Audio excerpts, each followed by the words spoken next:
Assalamualaikum warahmatullahi wabarakatuh.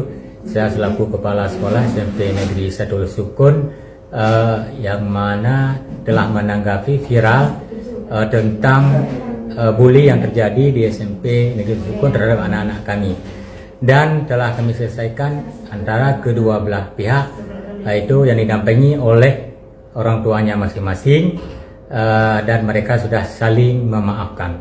Terima kasih. Assalamualaikum warahmatullahi wabarakatuh. Ubui ni orang kah? Buat kulai poh. Siapa kah? Mute waji. Ha? Awak tak lokal. Pui kula aja. Ni pisa yang dukun. Pandai awak tukang poh kah?